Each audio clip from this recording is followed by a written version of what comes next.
YCP నేతలు విమర్శలు చేస్తున్నారు. సీఎం గారు ఈ సమయంలో కూడా బొత్స నేతలు విమర్శలు చేస్తున్నారు ప్రభుత్వం పైన. వాళ్ళు విమర్శలు చేస్తారు, ప్రజలు అర్థం చేసుకుంటారు. ఇలాంటి తప్పుడు పనులు చేసి మళ్ళా విమర్శించడం చేతగాంతనం. నేనే బాధ్యత. నేను వచ్చి 60 రోజులైంది. చేతగాని అసమర్థత వల్ల వ్యవస్థ కూలిపోయింది. అందువల్ల సంఘటన జరుగుతుంది. అది గుర్తుపెట్టుకోవాల్సిన అవసరం. తప్పుడు పనులు చేసేవాళ్ళు ఇట్లే మాట్లాడుతూ ఉంటారు. ఏదో శవాల కాడ వయసు లేరుకునే రకం ఏంటి మాట్లాడాలి. సంఘటన ఏంటి, ఎక్కడ జరిగింది, ఎందుకు జరిగింది, వాళ్ళు ఆదుకునేది అది చేస్తా. ఇది మంచి పద్ధతి కాదు. నేను చాలా క్లియర్గా చెప్తున్నా. ఇలాంటి తప్పుడు పనులు చేయండి. Thank you.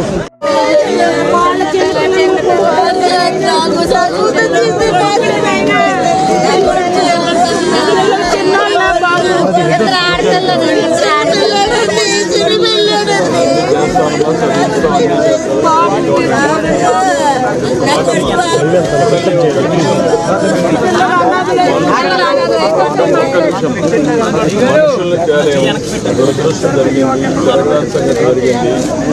భవిష్యత్తులో కూడా జరగకుండా చూసుకుంటాను. కానీ ఈ మధ్యలో లేదు. అందుకే మీ అందరికీ ఒక్కొక్కరికి ₹1 కోటి ఆర్థిక సాయం చేసి మీ పిల్లలు కూడా చదివించే బాధ్యత, ఆదుకునే బాధ్యతను తీసుకుంటా.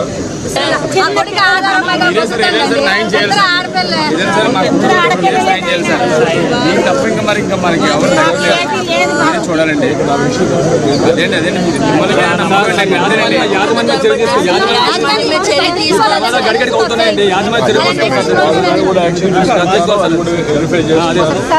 మళ్ళా భవిష్యత్తులో కూడా సేఫ్టీ ఆడిట్ ఏం చేయాలో భవిష్యత్తులో జరగనీయకుండా సర్వనాశనం చేసేసారు. దాని పర్యవసానం ఏం జరుగుతుంది?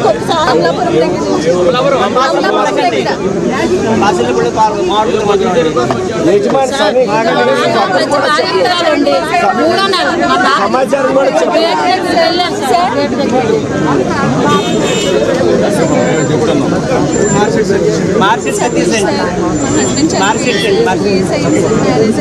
ఆయనే సార్ మాకు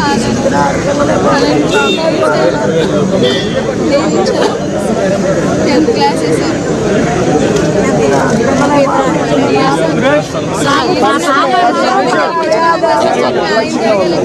చర్యలు జరుగుతాయి.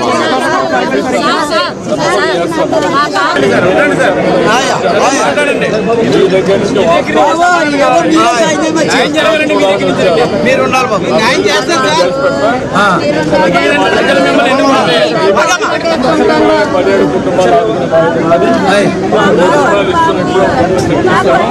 తర్వాత కూడా ఏం చేయాలి?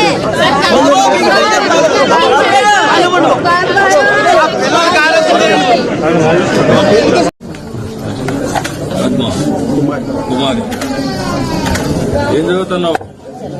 కూర్చుంటావా?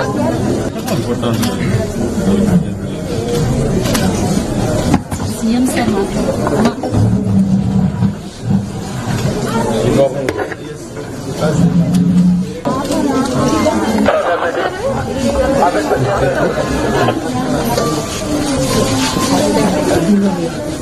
ఏంటమ్మా నీ పేరేంటి? అమ్మా ఏం పేరు? నీ పేరు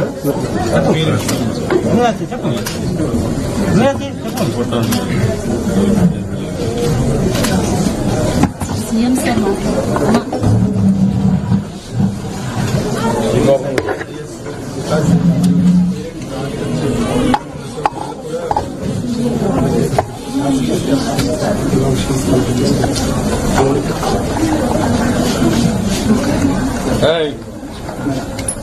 నీ పేరేంటి?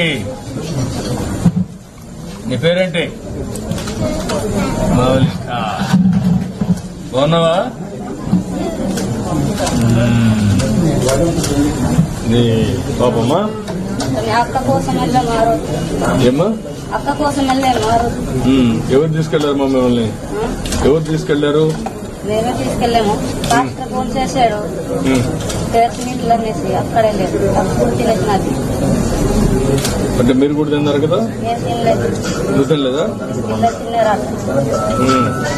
అంటే మీరు అదే పడి మీరు ఏడ్చోండి, వాళ్ళని గౌరవ చేయండి. దానివల్ల అదే అయిపోతుంది. అట్లా కాకుండా మీరు వేరేప్పుడు ధైర్యంగా ఉండండి, వాళ్ళకు కూడా ధైర్యం చెప్పండి. అదే ఇప్పుడు కావాల్సి అందరూ రికవర్ అవుతారు. బాగా సీరియస్గా ఇంజనీరింగ్ అందరికీ ఒక 50 లక్షలు ఆర్థిక సహాయం చేస్తాం. మామూలుగా దెబ్బతిన్న జరగకూడదు, జరిగింది, అది మన చేతల్లో లేదు. కానీ ఇప్పుడు ఏం చేయాలో నేను చేసి చూపిస్తాను.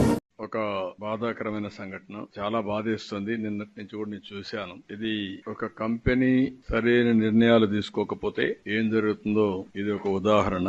అదే మరి ఒక ప్రభుత్వం కూడా వారసత్వంగా వచ్చే కొన్ని సమస్యల వల్ల ఎలాంటి ఇబ్బందులు వస్తాయో ఇది కూడా ఒక డెమాన్స్ట్రేషన్. అది ఇక్కడ మనం చూస్తే Essentia advance sciences pharma company, ఇది రెడ్ కేటగిరీలో ఉండే కంపెనీ. 17 మంది చనిపోవడం, ఇంకా ఒక 7 మంది, ఒక అతనికైతే 54% బర్న్స్ ఉన్నాయి, ఒక అతనికి 24% ఉన్నాయి, ఒక అతనికి 17% ఉన్నాయి, ఇంకొక అతనికి 10% ఉన్నాయి. మిగిలిన వాళ్ళు మోర్ ఆర్ లెస్ తక్కువగా ఉన్నాయి. అవి కొద్దిగా నామినల్ ఇంజురీస్ గానీ కొంచెం సీరియస్ ఇంజురీస్ గానీ ఉన్నాయి. ఏదైతే చెస్ట్ బోన్ ఒకటి బ్రేక్ కావడం ఇలాంటి సంఘటనలు కూడా ఉన్నాయి. నేను వస్తానే ముందు వాళ్ళ దగ్గరికి వెళ్ళాను.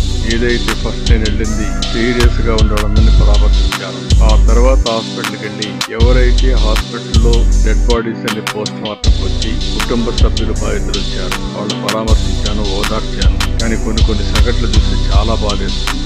4 నెలల ప్రెగ్నెంట్, కాబట్టి ఒక బాబు కూడా 2 ఏళ్ళు కూడా కాలేజ్ మ్యారేజ్ అయ్యి అతను చనిపోయి ఆ అమ్మాయిని చూస్తే చాలా బాధేస్తుంది. ఇలాంటి సంఘటనలు చాలా సంఘటన ఒక హృదయ విదారకమైన